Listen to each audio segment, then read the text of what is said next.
बदतमीजी कर रहे ने हाँ जी। मेनू पता भी नहीं तो मैं कहता तेरे ते चादरां चढ़ाउणियां मैं भी इसे काम ही आया मैं इंग्लैंड तो आई हां मेरा इन्हां ने खूब जोह टाउन दा नाम इंग्लैंड रखिया जाओ टाउन दा वीजा कित्थों लगदा है जिथों राती तैनू नहीं सी कामा लगन दिया। पाकिस्तान में कॉमेडियंस के बारे में आम तौर पर कहा जाता है कि वो सारी जिंदगी काम करते हैं, लेकिन जब उन पर मुश्किल वक्त आता है तो हुकूमत से इमदाद की अपीलें करने लग जाते हैं। ये कॉमेडियंस कमाई हुई दौलत को महफूज रखने की बजाय अयाशियों की नजर कर देते हैं। हमने माजी में मस्ताना, बब्बू बराल और महमूद खान जैसे कॉमेडियंस को कसम पुरसी की हालत में दुनिया से जाते हुए देखा। यही हाल तारिक टैडी मरहूम के साथ हुआ, जिनके इलाज के लिए हुकूमत पंजाब ने मुआवनत की। 46 साल तक स्टेज पर काम करने वाले तारिक टैडी सारी उम्र दौलत क्यों ना जमा कर सके? आखिर क्यों उनके घर वालों को हुकूमत से माली इमदाद की अपील करनी पड़ी? उनके इलाज के लिए घर वालों को क्या बेचना पड़ा? ये सब हम बताएंगे आज की इस वीडियो में।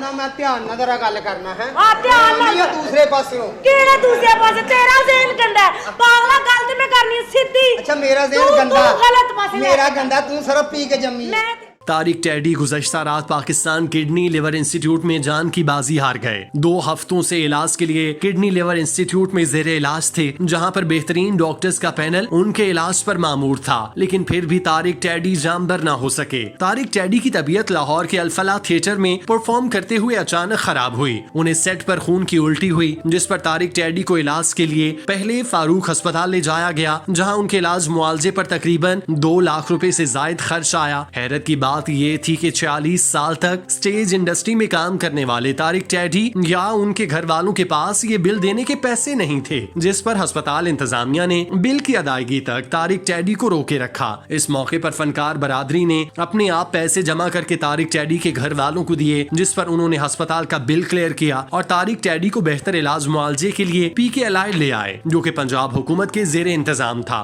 यहाँ पर तारिक टैडी का बेहतरीन तरीके से इलाज हुआ। तारिक टैडी सरकारी अस्पताल में दाखिल तो हो गए, लेकिन उनके घर वालों की मुश्किलात अभी भी कम ना हुई थीं, क्योंकि उनकी अद्वियात और इंजेक्शन बहुत ज्यादा महंगे थे। एक दिन में 18,000 रुपए के 3 इंजेक्शन, फिर 60-70 हजार रुपए की मेडिसिन खरीदना उनके बस में नहीं था। उनके भाई तो अपना सब कुछ बेचकर प्राइवेट अस्पताल का बिल अदा कर चुके थे, तो फिर उनके पास मजीद सकत नहीं थी कि वो ये अखराजात बर्दाश्त कर सकें। इस तनाजुर में तारिक टैडी के अहले खाना की जानिब से हाथ जोड़कर हुकूमत पंजाब और वजीर आला पंजाब से अपील की गई कि वो उनके इलाज मुआवजे का खर्चा बर्दाश्त करें। तारिक टैडी इस मुल्क का सरमाया है। उन्होंने इस कौम को कई सालों तक हंसाया। उन्होंने मुश्किल तरीन वक्त में पाकिस्तानियों के चेहरों पर मुस्कुराहटें बखेरी। चुनाचे उन पर आने वाली तकलीफ दे वक्त में हुकूमत वक्त की जिम्मेदारी है कि वो आगे बढ़े और उनकी मदद करे, क्योंकि उनके पास जितने भी पैसे थे वो प्राइवेट अस्पताल को बिल की मद में अदा कर चुके। तारिक टैडी की हवाले से बात की जाए तो वो 40 साल से जायद अरसे तक स्टेज से मुंसलिक रहे। उन्होंने स्टेज का खुशहाल तरीन दौर भी देखा और वो मौजूदा दौर के भी शाहिद रहे।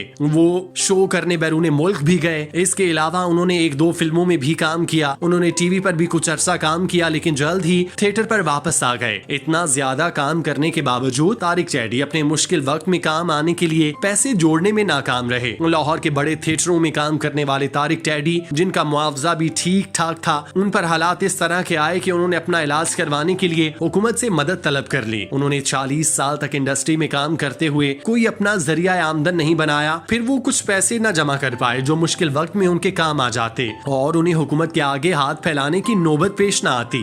तलाकां उत्थे डंगियां जिथे बिजली दे बिल टंगे आ अब तमीज दा दायरा च रहे उधर ते चादरां चढ़ गईਆਂ ਇਹੋ ਜਿਹਾ ਤੇਰਾ ਮੂੰਹ ਸਾਲੀਅਤ ਧੋਤੀ ਚੜਾਉਣ ਨੂੰ ਦਿਲ नहीं करता। तारिक टैडी के हवाले से मुबैना तौर पर यह कहा जाता है कि उन्होंने हमेशा अयाशी वाली जिंदगी गुजारी। गरीब घराने में पैदा होने वाले तारिक टैडी को जब स्टेज से शोहरत और दौलत मिलने लगी तो वो उसकी चमक धमक में अंधे हो गए, जिसकी वजह से वो अपने मुस्तकबिल को भूल कर हाल के नशे में मस्त हो गए। उस वक्त उनके पास सब कुछ था। उन्हें ये लगता था कि ये अरूज और दौलत हमेशा उनके पास रहेगी। इस शराब में मुब्तला होने के बायस उन्होंने ना पैसे जमा किए, ना कारोबार में लगाए और ना ही अपने बच्चों के लिए कोई जायदाद खरीदी। उनकी निस्बत दूसरे साथी अदाकार जो उनसे बाद में आए आज करोड़पति हैं। उनके पास लाखों की गाड़ियां और करोड़ों मालियत के घर हैं। उन्होंने अपने पैसे को दूसरी जगह इन्वेस्ट किया और अपना मुस्तकबिल महफूज कर लिया। लेकिन तारिक टैडी ऐसा कुछ करने में नाकाम रहे। उन्हें जो पैसा मिला वो उसे खर्च करने में मसरूफ हो गए। फिर जब वो इंतहाई संगीन बीमार हुए तो उनके भाइयों को चीजें बेचकर उनके इलाज के लिए पैसे इकट्ठे करने पड़े। फिर उन्होंने भी हाथ खड़े कर दिए तो हुकूमत पंजाब से अपील की गई, जिस पर पर वजीर आला पंजाब ने उन्हें 5 लाख का चेक भिजवाया। इसके अलावा उनके इलाज के अखराजात भी हुकूमत के सुपुर्द कर दिए, जिसकी वजह से तारिक टैडी के घर वालों की मुश्किलात आसान हो गयी। लेकिन ये इमदाद तारिक टैडी के अपने काम नहीं आई और वो इस दुनिया को छोड़कर चले गए। वजीर आला पंजाब ने तारिक टैडी के घर वालों के लिए महाना 3 लाख रुपए की इमदाद का ऐलान किया, जो कि बिलाशुबा खुशाइंद है। तारिक टैडी ने सुहेल अहमद, मस्ताना समेत बहुत से कॉमेडियंस के साथ स्टेज शेयर किया। उनकी सबसे ज्यादा लागतबाजी मस्ताना के साथ लगती थी। उनके दरमियान जब जुगतों का मैच पड़ता तो तमाशाइयों के पेट में हंसने की वजह से दर्द हो जाता। यही वजह थी कि उनकी जोड़ी को स्टेज पर बहुत ज्यादा पसंद किया जाता था। तारिक टैडी ने ड्रामों के साथ साथ फिल्मों में भी काम किया, तहम उन्हें शोहरत स्टेज की बदौलत मिली। 2015 में तारिक टैडी घरेलू मसाइल के बाइस खबरों की जीनत बने। बीवी को तलाक देने के बाद अदालत ने उन्हें बच्चों का महाना खर्च देने का पाबंद किया, लेकिन वो खर्च देने में नाकाम रहे, जिसकी वजह से अदालत ने उनकी गिरफ्तारी का वारंट भी जारी किया, लेकिन खर्च अदा कर देने की वजह से वो गिरफ्तारी से बच गए। इन हालात की वजह से कहा जाता है कि तारिक टैडी ने सिगरेट नोशी बकसरत शुरू कर दी, जिसके बायस उनका जिगर मुतासिर होता चला गया और फिर एक वक्त आया कि वो जिगर के आर्जे में मुब्तला हो गए। जब उनका आर्जा शिद्दत इख्तियार कर गया तब वो अस्पताल आए। उन्हें 10 दिन तक मुसलसल वेंटिलेटर पर रखा गया, तहम उनकी हालत संभल ना सकी और वो दम तोड़ गए। जाते जाते साथी फनकारों को ये पैगाम दे गए कि अपने अच्छे वक्त में बुरे वक्त की तैयारी करके रखना, क्योंकि वक्त बदलते देर नहीं लगती। अल्लाह पाक उनके दराजात बुलंद फरमाए, आमीन। ਸ਼ੁਰੂ ਹੁੰਦੀ ਏ ਤੋਂ 5000 ਦੀ ਘੜੀ ਲਈ ਸਾਲਾ ਟਾਈਮ ਨਹੀਂ ਵੇਖ ਸਕਦਾ ਕਿਉਂ? ਜਦੋਂ ਮੂੰਹ ਅੱਗੇ ਕਰਦਾ ਹਨੇਰਾ ਹੋ ਜਾਂਦਾ।